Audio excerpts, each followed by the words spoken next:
તો કેમ છો મારી ઇન્સ્ટા ફેમિલી? ઇન્સ્યોબાદ શોપ પીપલોદ ફરી વખત લઈને આવી ગયો છે તમારા માટે જે કૂપન અમે કીધેલી તમને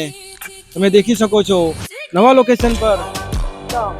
લોકેશન તમે દેખી શકો છો ઘનશ્યામ રિસોર્ટ કે જે અમે કૂપન મેકીશું કસ્ટમરે તમારે અમારી શોપ પર આ કૂપન લઈને આવવાનું છે તમારે તમારી ગિફ્ટ લઈ જવાની છે તમારે ફોલો કરવાનું છે આઈડીને ફોલો કરીને તમારે અમારે સપોર્ટ કરવાનો છે તમારો બહુ સહકાર મળ્યો છે વેલ ડન તો મિત્રો આ અમારી કૂપન છે અમે આ પથ્થર નીચે મૂકીશું આ જોઈ શકો છો ઘનશ્યામ હોટલ નવી ઘનશ્યામની સામે રહેવાનું છે લોકેશન આપણું નવી ઘનશ્યામની સામે આ બોર્ડ છે આ બોર્ડની નીચે આપણે આ પથ્થરની નીચે મૂકવાના છે આ પથ્થરની નીચે કૂપન મૂકવાના છે જે પણ મિત્રોને આ કૂપન મળે તે લઈને મંસૂરી મોબાઈલ શોપમાં આવે અને તેમનું ફ્રી ગિફ્ટ લઈ જાય આપણે આપવાનું છે એમને ફ્રી ગિફ્ટ બાકી આઈડીને ફોલો કરવાનું ભૂલતા નહીં બને એટલી કોમેન્ટ કરો એટલે અમે નવા લોકેશન પર આવીએ તો શેર કરો સપોર્ટ કરો ઇન્સ્ટા ફેમિલી અમે જે સ્કીમ લાવ્યા છે તમારા માટે ગિફ્ટ માટે તો તમારે અમને સપોર્ટ કરવાનો છે લાઈક કરવાનો છે અને વિડીયોને જરૂરથી બને જેટલો વધારે શેર કરવાનો છે તમારે વિઝિટ કરવાની છે ઇન્સ્યોબાદ શોપ પીપલોદ